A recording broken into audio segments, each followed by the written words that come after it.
Hi, my name is Reverend Carole Kiamah, and this is Thoughts of a Shaken Pastor Season 5. In this season, we're talking to men and women who have positively influenced the growth of faith in this country. And so it is my extreme pleasure to introduce a friend, a sister, a mentor, Mrs. Grace Ojiambo. Welcome.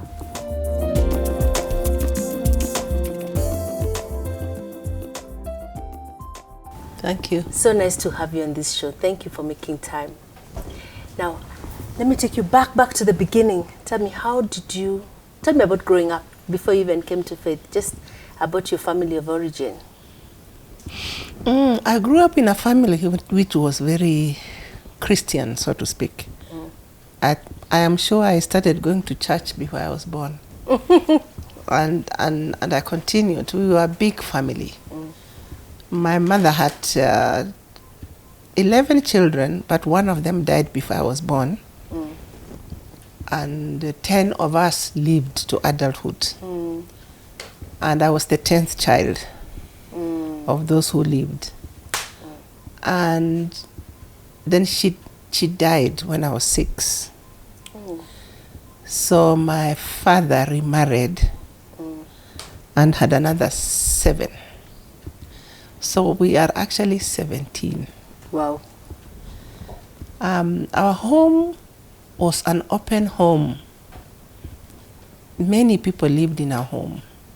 And when I was growing up, I never even knew who were my real sisters because there were so many relatives living with us.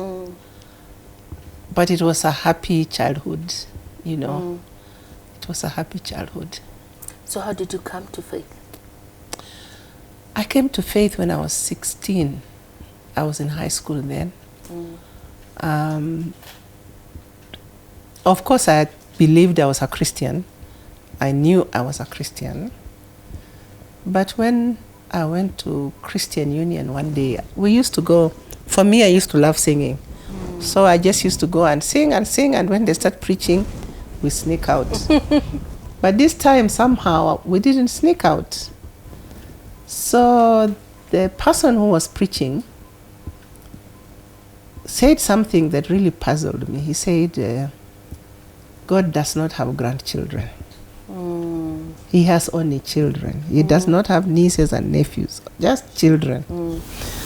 And so he challenged us, if you're here because of your father's faith or your mother's faith, you've lost it. Because God doesn't know you. He knows only his children. You need to have a personal walk with the Lord. So I was puzzled for quite a while listening to this gentleman. And then he challenged us to give our lives to Christ and begin the walk of knowing him personally and being his children. At first I was like, what is this? And then I decided to do so. So I gave my life to Christ. This was in Form 2? In Form 2. Okay. 1968. So you went through high school, you navigated high school, went to college, still born again, active in faith. No time did you turn back for a little while? There were times when I almost did. When I was in Form 3, I think, I couldn't keep up with what the then Christians were requiring. You had to have short hair, you had to have, all those legalism. And I really wondered whether I could make it. And I almost gave up then. And then when I was in Form 6, again, I almost gave up for a different reason. This time, the charismatic movement had just begun in Kenya, and people were not only getting saved, but they were talking in tongues. And if you didn't talk in tongues, you're not a Christian. And I was in this school where time was God. And the Christians were breaking the rules and going to means late, and I was the head girl. So I kind of felt like here, I'm not managing well. Yeah. So I almost backslid then. And then the last time I thought really I should backslid was because of doctrine. I was attending this teaching. We used to call it Nairobi Institute of Bible. And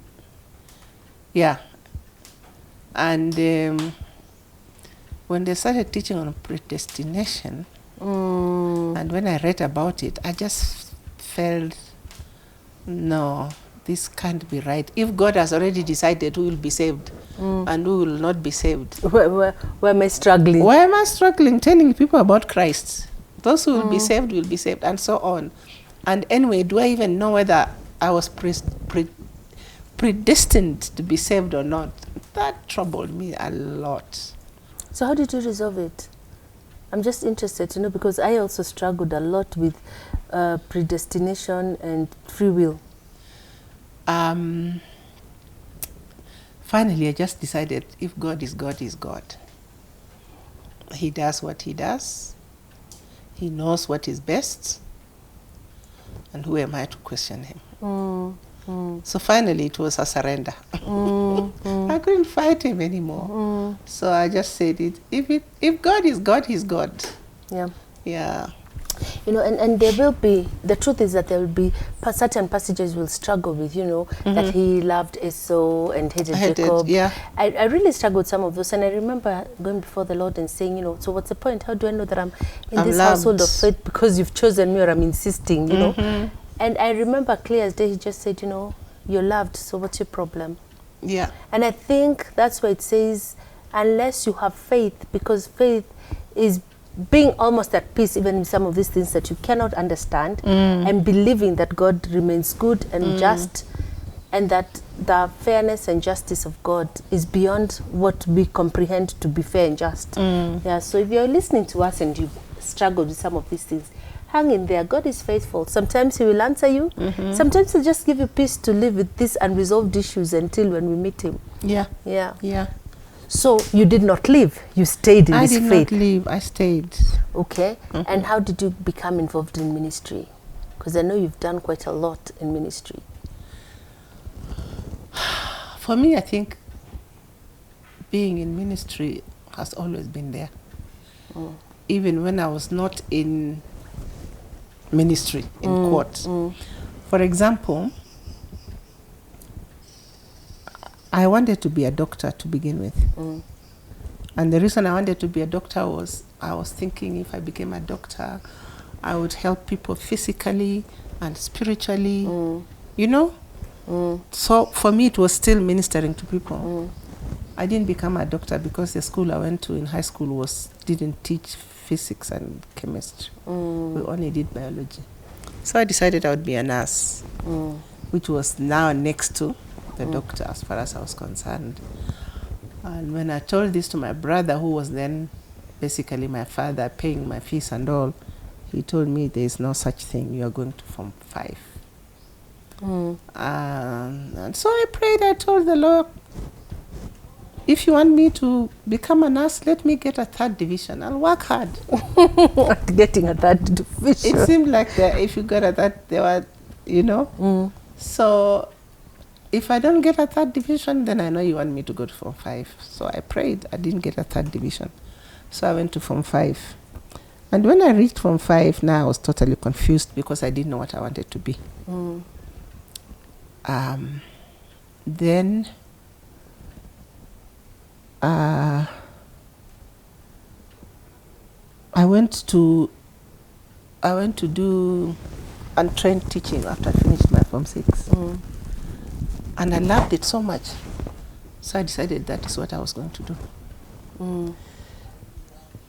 And so even when I was doing the untrained teaching, I think like I was already in ministry. Because in the school where I was teaching, it was in Nakuru, I was a very active young person. When you see me like this, it doesn't look like it. But in that school, I was training the kids in hockey. I started, it was an Indian-run school. But they allowed me to start a Christian union. So Amen. I started a Christian union, which was full. So for me, I think that is ministry. And was training hockey and, we were, and netball, and we were praying before we did all these things. And then I remember when I came to college and I was finishing, and the box where the women used to live was flat on the roof. And I remember after I finished my exams, I went to the roof at night and I was praying and I was excited and I was telling the Lord, Lord, here I come. I want to go and serve you. In whatever school you take me, I will be your servant there. And you know, I was really excited going out. So I went to teach in Kiamah Girls. Very good school then. Yes. Those days we didn't apply. They looked for us because we were very few.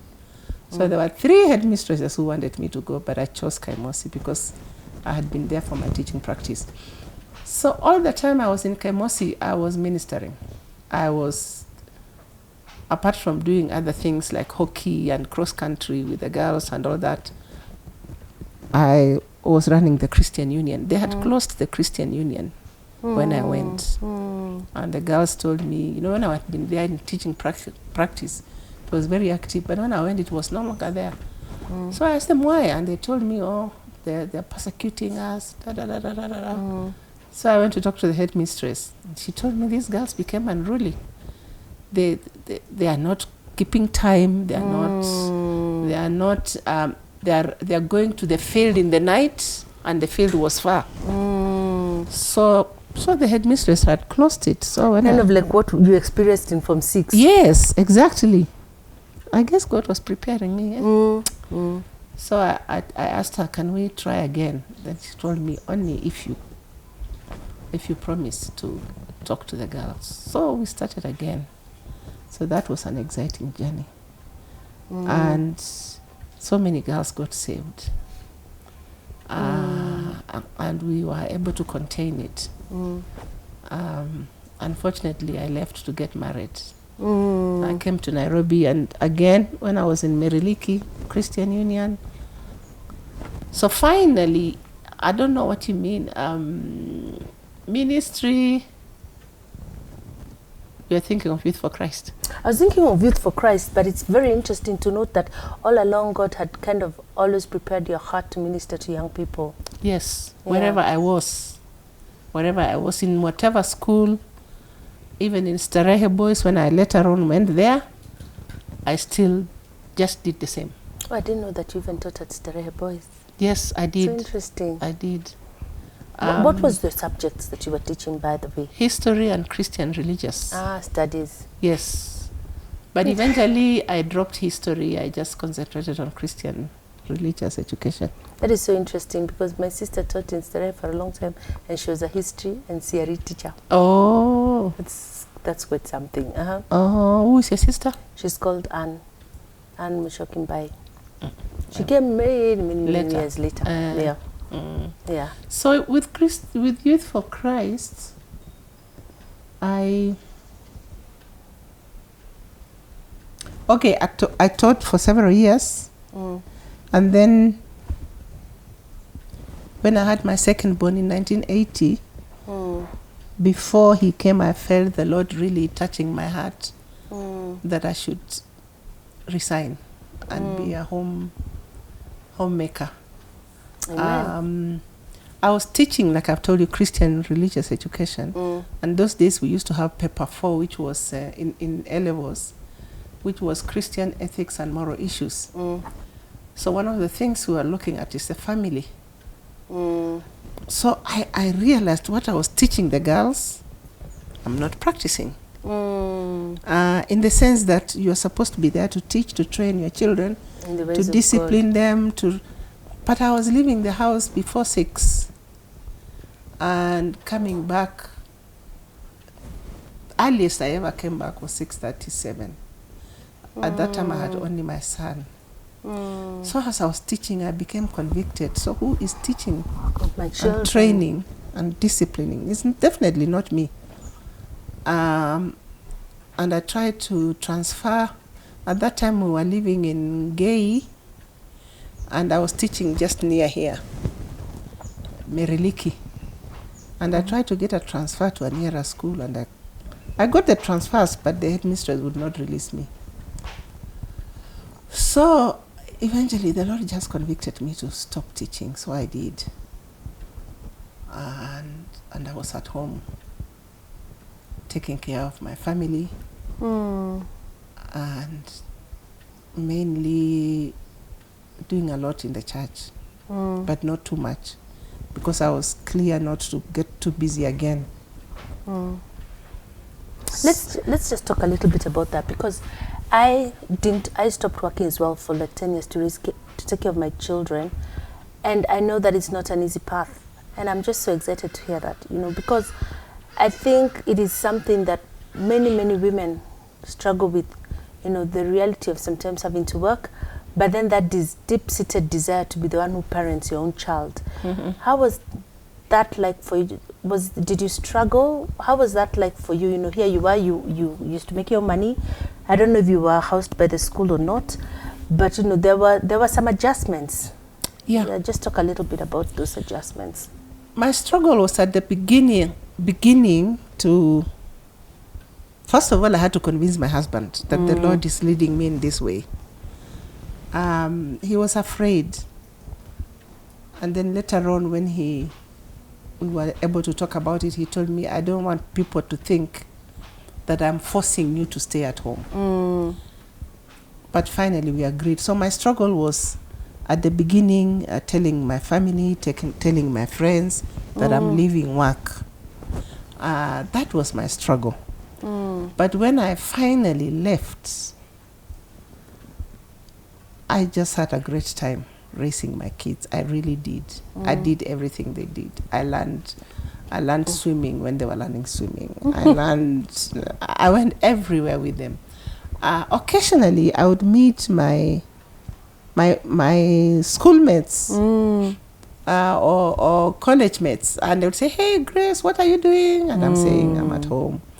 So what are you doing at home? I'm just at home. Do you have a business? No, I don't have a business. And so on and so on. And I remember one of them asking me, what happened to you? Did you go to university so that you can be a house girl? And that stung. And I started thinking, am I a house girl? And I came home feeling really low. But then I realized why I was at home. It's because I felt really that God had spoken to me. So it passed. So things like that used to make me struggle. Of course, we had to adjust finances. Now it's only my husband. So I just couldn't walk in a shop and buy a dress. Even my girls, when they were growing up, I would go to Ngara, get material, have their nice dresses made.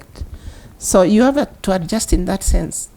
You can't have your cake and eat it. But there's also a lot of pressure. I remember a friend of mine saying, even me, I've decided to stop working and be taken care of like you. I was like, what? Or someone saying, leave Carole. She decided she doesn't want to do anything and just leave the burden to her husband. Or someone telling you, your husband is not being fair. He's not being honest. He's very embarrassed of you. You just sit at home and do nothing. Or when people are having a conversation, maybe about current issues, and nobody asks you a question because they don't expect you to know. It's like you became brain dead. But I think looking back, it's worth it. I would do it again. I would do it again. It's true. People think you're useless. You have nothing to contribute. You have nothing. Your husband is embarrassed of you, and all those things. Even your children will not want to introduce you to their friends because you're just at home like a house help. Anyway, so I was at home for 14 years, and I really loved it. I really loved. People would ask me, "What do you do? What do you do?" Oh my goodness. What do I do? Or why do you have a house girl and you're just at home? And you're there. I tell people, but I'm not at home to be the house girl. Yeah. Yeah. So with my 4 children, I had a lot to do. Of course. And as they grew a little older, this one is doing swimming, this one is doing guitar practice, this one is, so all those things. So I really had a lot to do, but mainly it was about raising my kids and teaching them the Word of God, and just Christian principles and principles on us on the whole. So I think I was at home for 14 years. Wow. When I say that, people are like, 14 years. And then I went back to school, and I did my master's in counseling. It was after that I went to work for Youth for Christ. At first at Crisis Pregnancy Ministries. Yeah, I remember. Which again I really loved. I enjoyed working. I enjoyed counseling these girls. I enjoyed training. We had volunteers. We used to have like 100 volunteers every year. Just maybe tell us a little bit what Crisis Pregnancies was about. Crisis Pregnancy Ministries was a ministries that was started by Youth for Christ to help deal with the girls, or women generally, but mainly girls, who found themselves with a crisis pregnancy, meaning a pregnancy that they did not plan for. The idea was to try and work with these girls so that they know that somebody still cares, somebody still loves them, and so that they don't just rush to have an abortion. So we decided to be proactive and go to schools and talk to young people about their sexuality, about purity, about getting pregnant, and so on. And that also was really, really exciting. Although eventually I didn't go to schools much, because we realized that the young people received other young people better. So we would bring in youth from either from high school or from university. They would commit for a year, we would train them, and then they are the ones who used to go to schools. Peer counseling. Yeah. Another thing I realized is that most of the parents who were chasing these children away were Christians. Oh, that is very, very sad. It's very sad. Because of shame. Shame. I remember one girl came and she told me, I have come here because I know when my mother discovers that I'm pregnant, she will want me to have an abortion. I said, how can you be so sure? She said, because all my cousins have been forced to have an abortion. And I'm a Christian, I don't want to have an abortion. She was in a Bible school. Oh dear. So the mother, when she was graduating, luckily the Bible school didn't throw her out. They let her graduate. So when she was graduating, when the mother went for graduation, she realized she was pregnant. So she called somebody to help her have an abortion, and she refused. And the mother threw her out. So I stayed with her here for 2 days while I looked for a place. Then she went. Both the mother and the father were Christians. They are forcing this girl out because she has refused to have an abortion. But eventually they turned around. The mother came looking for her after she had the baby and took her back home. It's amazing that sometimes you are so more concerned about what people have to say than living right, than what God really has to say. Yeah. Yeah. That's true. Another thing that also used to make me feel sad is that the church, somebody has said the worst place to be as a single girl pregnant is the church. And in those days, I know these days that they tolerate them more. In those days, first of all, if you got pregnant, nobody wanted to touch you. Secondly, most churches have, as part of their, I don't know what to call it, if you're working there and you get pregnant, you're fired. You're fired. And so the girls who are working for the church had better have an abortion than be fired. So when I was at Crisis Pregnancy, I tried to talk to many churches to tell them, we can't do this. We can't be going there saying abortion is wrong, and we are leading our girls to go and do it by firing them. You fire a girl, she's pregnant, what happens to her? How is she going to raise this child? That's quite sad. And I can understand that need to feel like, that you're not condoning sin, because the opposite is true, that there are also some churches who anything goes because, the grace is sufficient. Yeah, grace is sufficient. But I think I believe there's a way that we can still hate and speak against sin, but love people. Yeah. And extend grace. Because if we were all dealt with as our sin deserves, none of us would make it for a fact. So tell me now so you did crisis pregnancies, and you did all this work, and then eventually you started heading YFC Kenya. So after I'd been in crisis pregnancy for about 10 years, I was asked to lead the Youth for Christ.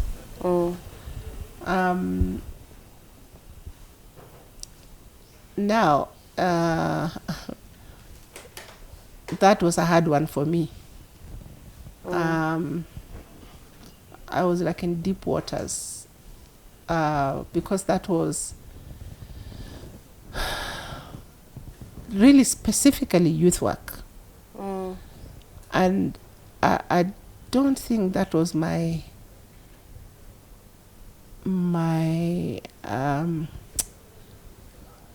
passion at that time. Because I'm a teacher, yes, but I was at heart a counselor.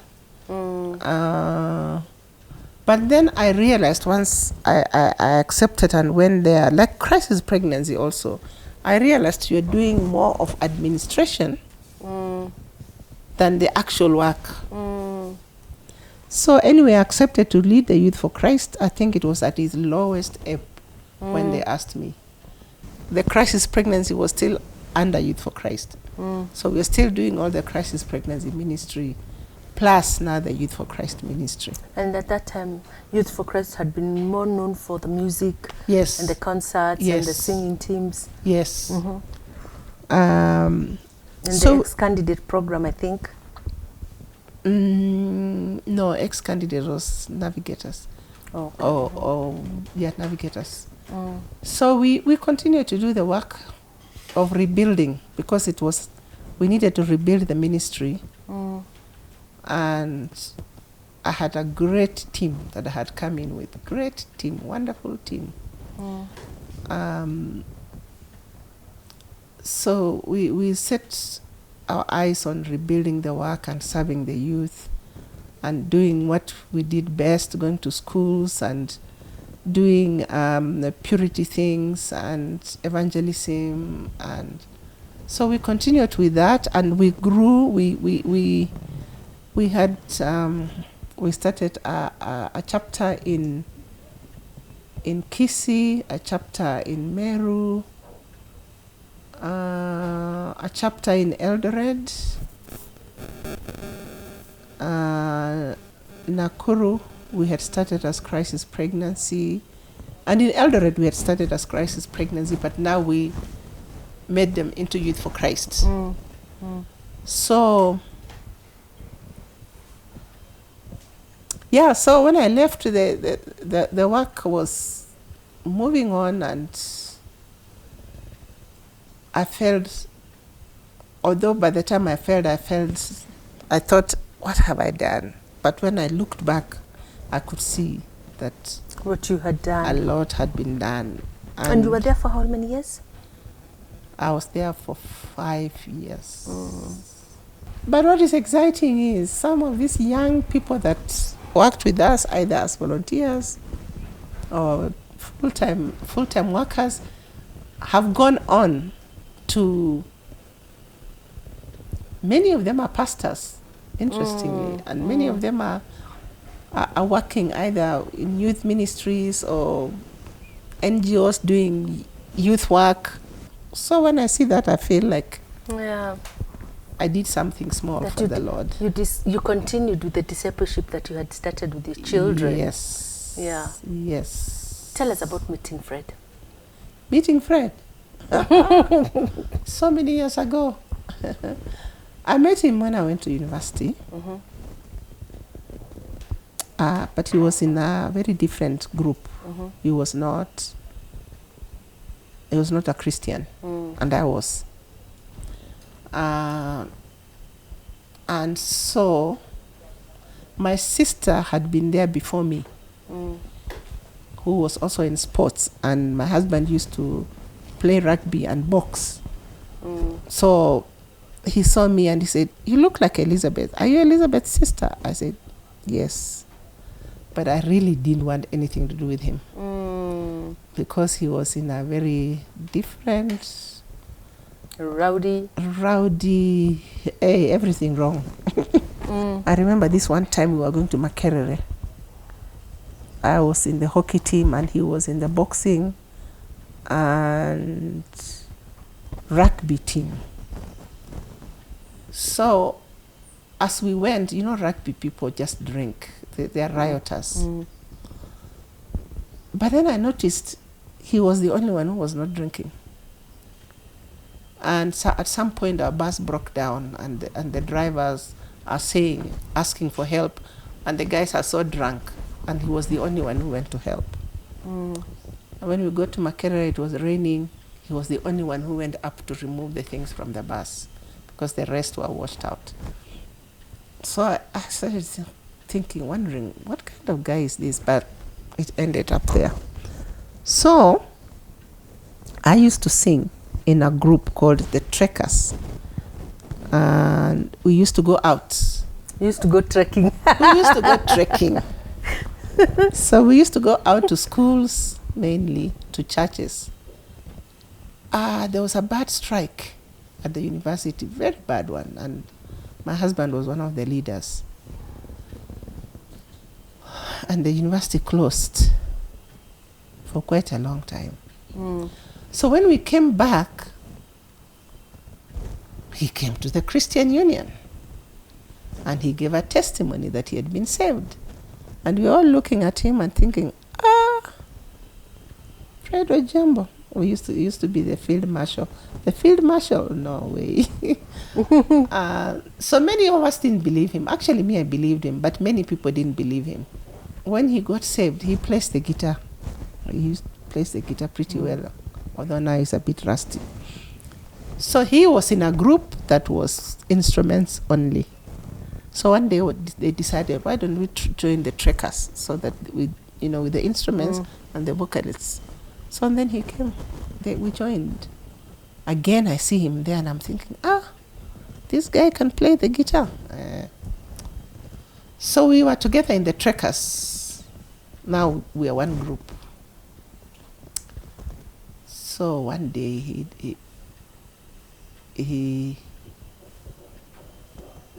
one day we went for tea. Trekkers, that group, we were very free with each other. We used to go out for tea. Sometimes we used to go to Intercontinental and just buy ice cream and share it out and sit there the whole evening, just having fun. So he took me for tea and then he declared, and then he declared his love for me. And he said, I would like to marry you. And I'm like, what?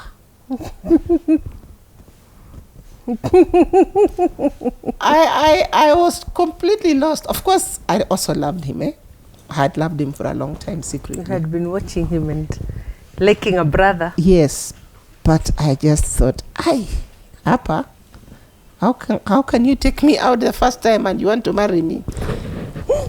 So I literally ran. I literally ran away from him. The Christian Union used to organize during the orientation week a time when you go give people coffee and give the message of Christ. Now this is at the university. At the university. You were still a student, I'm but still a he was student. just coming for ministry. Him, he had left. He's part of the trekkers, but he has left. Mm. So after the coffee house, he offered to walk me to the box. Reluctantly, I agreed. As we were walking to the box, a police vehicle comes, picks us, throws us in, and takes us to the police station. So we were released in the morning, and we had to walk because we had nothing. We walked back to the box, and so we got talking.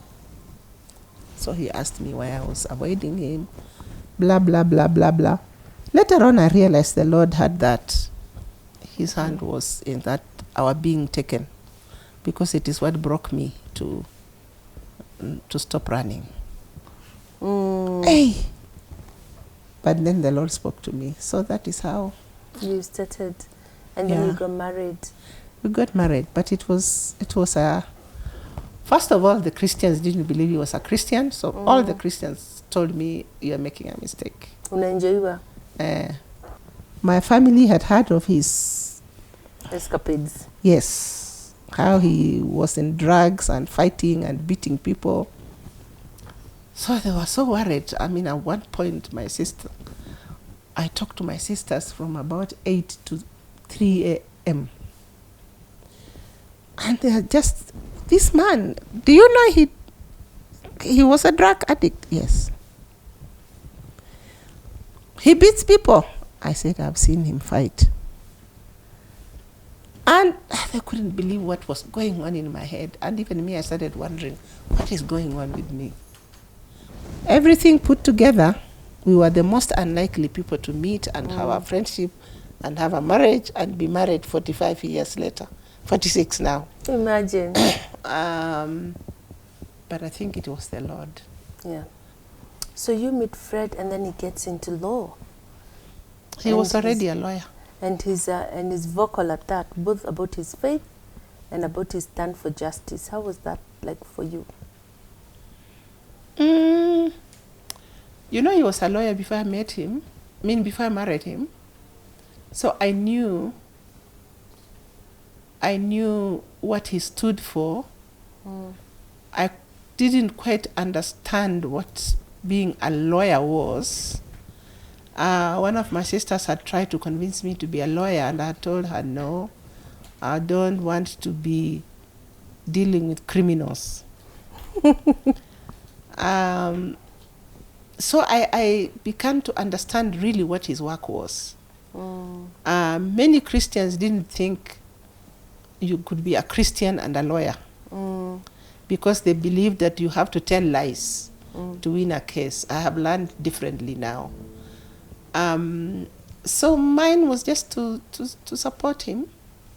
And he gave me very good arguments, like when I told him, I asked him about being a Christian and being a lawyer. He said, well, who is our advocate? So it means, he gave me scriptures that showed that being a lawyer, and he also helped me to realize that you don't have to lie to win a case. And he doesn't lie to win a case. So I just stood by him. Let me ask you, did you ever feel resentful? Like, here you are, both of you are graduates, and both of you have a career path, and you sacrifice, and I use the term loosely, for your children and for your family, and he's just going and growing and becoming bigger and bigger and bigger. Did you feel like you're being relegated to the back burner? And how did you deal with that? You know, you were a person on your own right, with your own path. Did you ever feel like, how did you deal with that?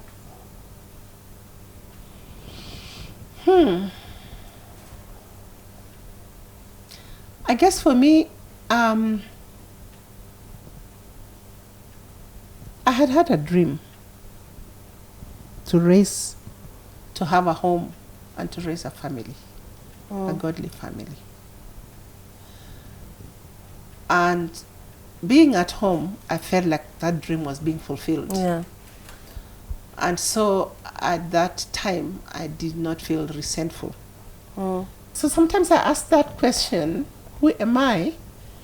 I told you I was number 10 in my family, so everybody knew so it was, you are always your so-and-so sister, or brother, so-and-so's daughter. So-and-so's And then wife. I got married. Oh, your friend's wife. And now it is, oh, you're Pastor Melina's mother.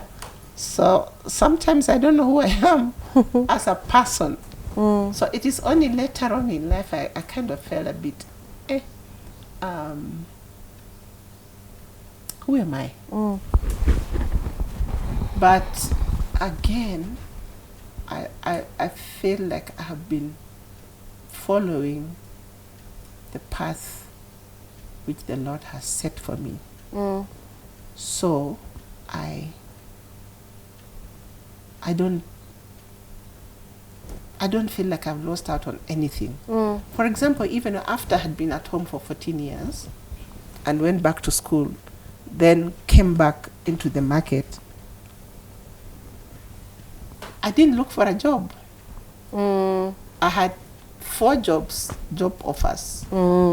And plus I had an offer to go and do my PhD. And I think that's really important, because sometimes they are kings and they are kingmakers. And it's when you have been, or the world makes you feel, or sometimes you feel like you've been in a supportive role, you can start wondering, what can I attribute as my contribution, you know?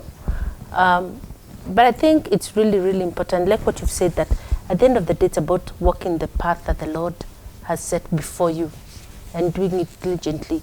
So what would you tell a younger woman or a younger man who's watching, and maybe they're struggling because they're feeling, you know, I once had a conversation with my friend, and she was telling me, we were in campus together, and then this guy becomes this hotshot, and now he thinks he's all that, and I'm just, you know, and I'm just here, and I feel like, and I could tell she was feeling like, you think I have nothing to contribute because I don't have the title to my name, but I've stuck here, I've taken care of the kids, I've taken care of the house, I've supported a business. You know, how would you encourage a person who their path is not public, yeah? But it's a path nonetheless. And it's fruitful nonetheless, even when the fruits are not obvious. Yeah. For me, what made it easier, I guess, and I say easier, not easy, is because I was sure that the Lord called me to stop working. Yeah. And back to school and so on. And so the person I should be fighting with is the Lord. Why did you ask me to stop working? But then I enjoyed being with my children so much. So that is one. Secondly, I am married to a really nice guy. He has never made me feel like you're at home and I'm doing all the work. So that really has helped, because we are partners. And right from the beginning, my husband made me know that there are no things that are his and mine. All are ours. And so we've been in it together. We are partners. We do things together. He didn't make me feel like I was useless. So God has blessed me. Yeah. I mean, maybe I could have had a career and not have such a supportive family. Yeah.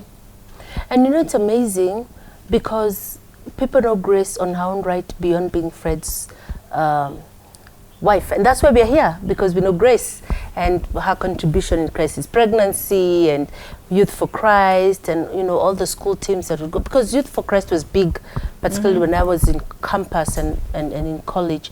And so sometimes, you know, the enemy would want to come and speak discouragement, you know, and make us doubt our contribution. And we were just having that discussion before we began shooting, how sometimes you can feel like, you know, I don't ever think we'll reach a point where we feel we've done all that we could have done. But what are some of the things that you're proudest that the Lord allowed you to be part of? And I know you've mentioned particularly raising your children and the freedom to do that. Yeah. What else are you looking back and saying, I'm so glad that God gave me a chance to do this? Okay, first of all, let me just talk a bit about what you said about the enemy sowing seeds of discouragement. That happens all the time. For me, if it isn't my health, it is what have you done? It is look at, so and so, they are doing well. Look at the papers, you're seeing your age mates are doing this and that. One of my sisters, she's much older than me. Professor Were, she's a professor in medicine. So sometimes I tell people, hey, if you're working with Fred Ojiambo and Professor Were, as you're meeting people are talking, oh, Dr. Ojiambo, how are you? Oh, Professor Were, how are you? And then Fred says, oh, this is my wife, Grace. Oh, hi, Grace. Oh, Dr. Ojiambo, as I was saying, Oh, so you feel really small. You can feel very small. But me, I laugh about it. Even when I'm there and that is happening, in my heart I'm laughing. I'm saying, wow, what am I and who am I? But I am, you asked what I'm grateful for. That the Lord has given me a chance to do, apart from my family. I'm grateful for, first of all, for the number of students that have gone through my hands. And I have seen some of them who are working with the Lord now. And some of them are mothers and grandmothers. And I have seen what the Lord has done through them. And I thank God for that. I have seen what the Lord has done in my extended family. And we are big. We meet every month and we are many and we are growing bigger because children still keep being born. What the Lord has done, when I got saved at first, I started praying for my family and I got tired and I asked the Lord, please just save one person in every nuclear family so they can take the burden. Now, almost everybody is saved. Amen. So I've seen the Lord do that. I have taught women, I'm still doing now, about parenting, about marriage, premarital counseling. So it's kind of the same. If you look, it's kind of mainly marriage and children or youth. That is my passion. Those are my passions. And actually, that's what the Bible calls the older women to do. Yes. To teach. Yes. Now I'm a lot in discipleship. Like I told you, Tuesday is my busy day. I start at 8. And then I break for lunch. Then I finish at 4. Discipling stroke mentoring.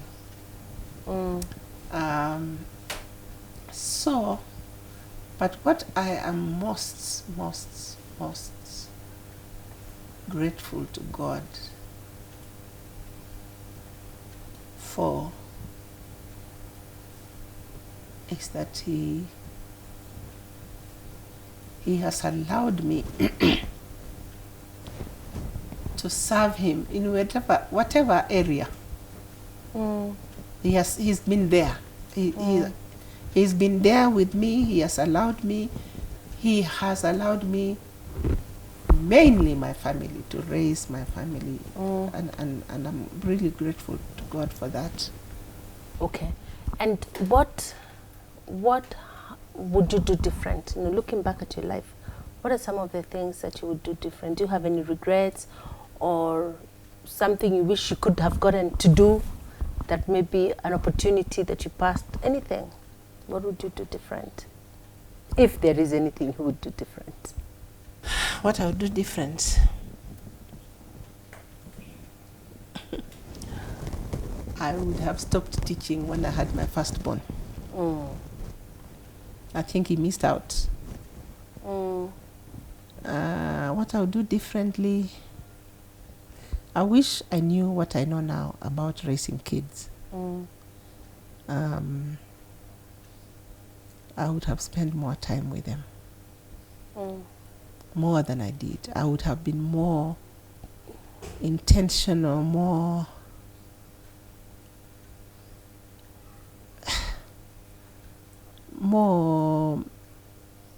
organized. You know, I teach parents at church on raising kids, and I keep telling them, you know, some of these things I'm teaching you, I didn't know when I was raising up my kids, you know. So I wish I knew what I know now. I think I would have been a better parent. By the way, I am trying to input also in my grandchildren. My eldest is 11 now. Is 11 going to 30. She thinks she's old. And she's my friend. So I'd also try to influence them. Let me ask you, what is some of this new knowledge? You know, maybe someone is watching and they're wondering, what is this that you know, precisely that you now know that you've wished you knew then? One of them is my daughter, my son, my second son, lives in Canada. I went visiting them about 3 years ago. And my daughter-in-law gave me a little book it's called Praying Circles Around Your Child.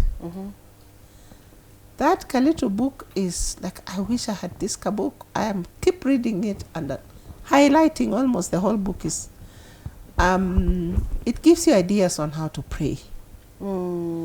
How to pray scripture, how to have prayer mantras, how it's really raising your kids through prayer. So I wish I knew I would have prayed for my children differently. But I am taking those ideas and using them now, even for myself. Yesterday I do discipling mentoring. I was mentoring this lady. I'm using that booklet to help her to pray for her children. And I was telling her, what are we doing? Having a theme you are praying into your child. And that theme is God-given. So you pray for God to give you something that you should be praying for your child. And you get a verse that goes with that theme. Again, God should be dropping it in your head.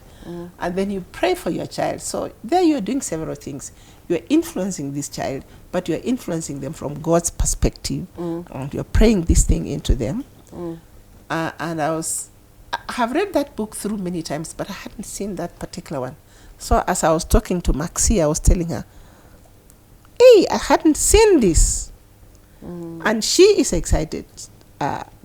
This lady is excited. She was discouraged because her children are all grown up. And I was telling her, even mine, your firstborn is younger than my lastborn. So now we are learning to praying God's prayers into our children, not just praying, Lord, help my child do well in school, Lord, good health, Lord, this, but deeper things. Yeah. I wish I knew better.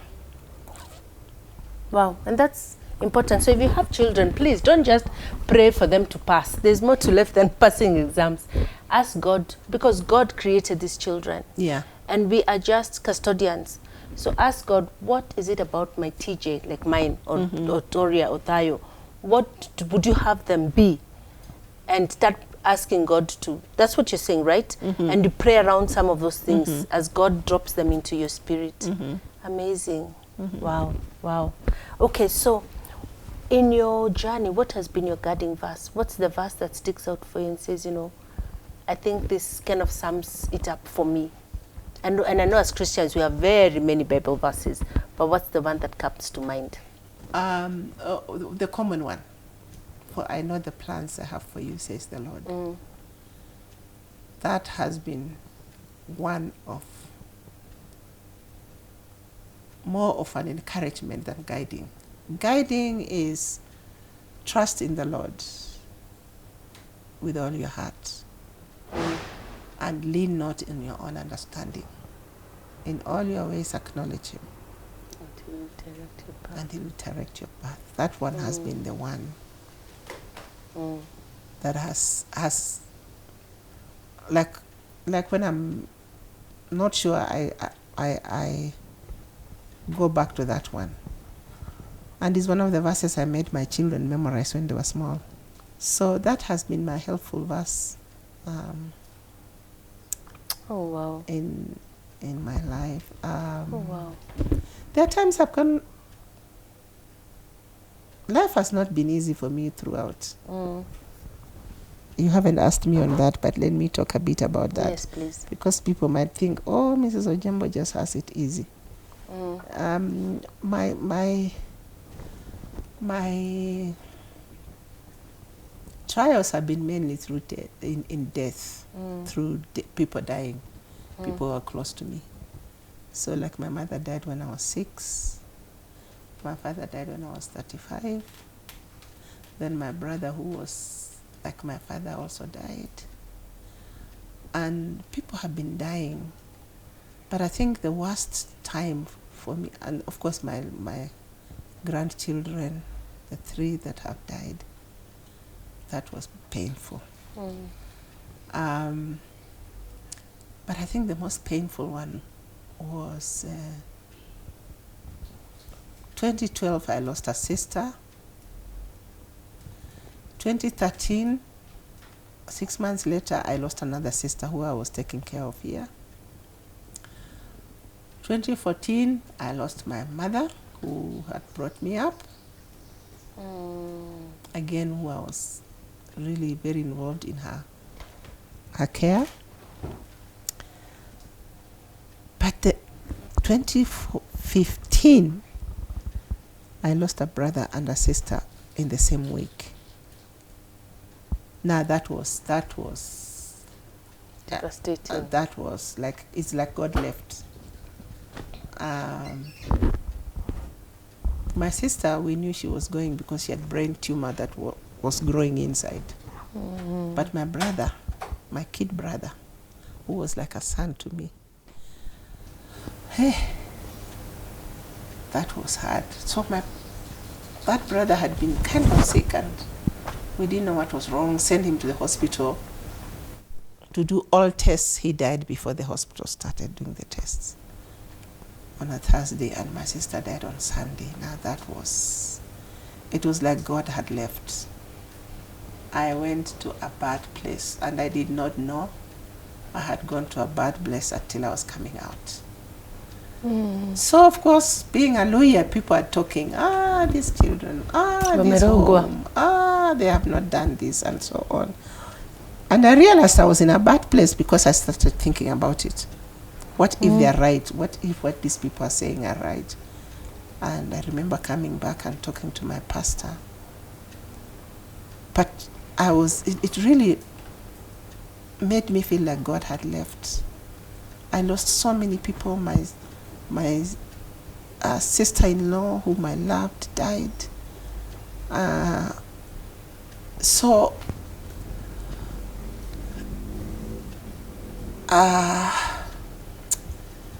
And many other people who have died who are close to me. My friends, my best friend at that time had died in the US. And at some point, when my sister was still ailing, I prayed. I said, Lord, what are you saying? And I had a friend who was really praying for my sister. And one day they called me and they say, she's in a coma. And I couldn't believe it. And I'm asking the Lord, what is going on? What is... And it's like the Lord told me they're both going. And I said no. And I started fighting for their lives. But they both went, like the Lord had said.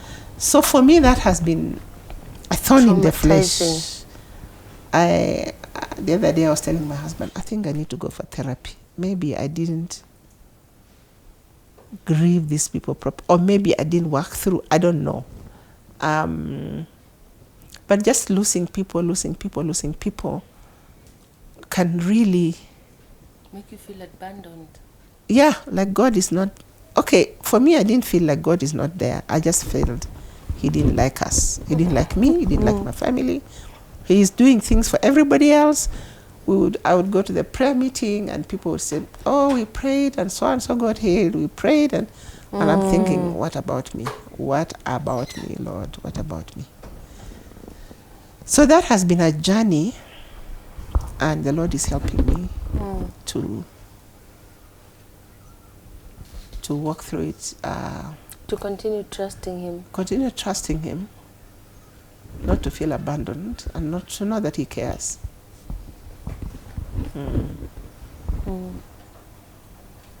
Wow. It's not easy to continue acknowledging and to continue trusting in difficult seasons. You know, the goodness of God when you feel like he's not. I remember there's one that is not good. Yeah, but you know, the circumstances do not look like it's very good. But you know, at the end of that, I was with my son. That is the first time I heard the song, "The Goodness of God." I had never heard it before. I think it had just come out. So I went to church with the family, and they were singing this song. And I remember I just sat there and wept throughout. I cried throughout that service because suddenly I saw the goodness of the Lord. In the midst of all this? In the midst of all this. It's like my life went, I saw my life going in like in a video. From the time my mother died, from the time what happened, how the Lord has been with me throughout, my husband, my children, and here I am thinking he's not good to me. And I saw the goodness of the Lord. And in that song, and I just asked the Lord to forgive me. I really wept that day. Yeah. Oh wow. Oh wow. Wow. Because it's not easy. It's not easy. But I think God knows how to comfort when you really, really need the comfort. Just, I guess, knowing that he has a plan. He has a plan. I know I've been talking to a few of people that I know who've lost spouses, and they keep saying, you know, when someone comes and tells you, don't worry, God is in control. Some of all these platitudes that we say when we really don't know. You know, when we really don't know. But God has a way of just saying the right thing when you really need to hear. Yeah. Yeah. Yeah. So what is your legacy? What would you want to be remembered for? I keep telling people, I used to keep going to the cemetery when I was younger and just reading what is written in people's epitaph and asking myself, when it's my time, what will people write? What would you want them to write?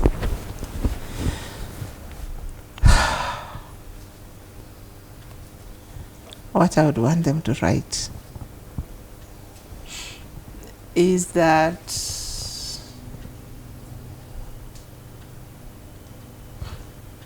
I served God in my time.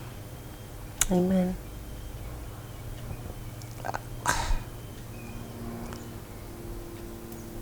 That I walked with him. I walked with him.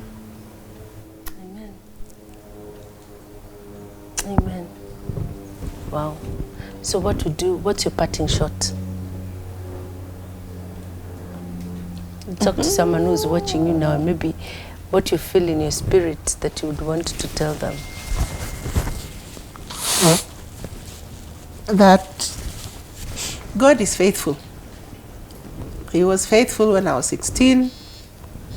He was faithful when I was 25, when I was getting married.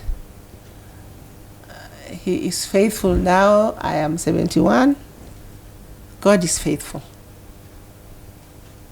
And I'm still trusting him for my life. Even when we are going through the hard times. I told you about the last 3 years, 4 years of my health has been bad. And there was a time that I thought I was going to die. And God raised my nieces and my nephews and my children to pray for me. Those kids, they are not kids, they are young adults. They prayed for me, and they had a Zoom so that all of my relatives around the world, they would meet at midnight, our time, and just pray for me. Because sometimes I was not able to pray for myself. So I saw that as part of his faithfulness, that he could raise his people to pray for me when I'm not able to. Yeah. And so if you're watching us and you're feeling discouraged, you're going through difficult seasons, just know that God is faithful, that he who began this work is able to bring it to completion. I think that's a story that, you know, that path that he sets you on, yours is just to walk, because he has a plan and he will bring it to completion. God bless you. Have a lovely week. Bye.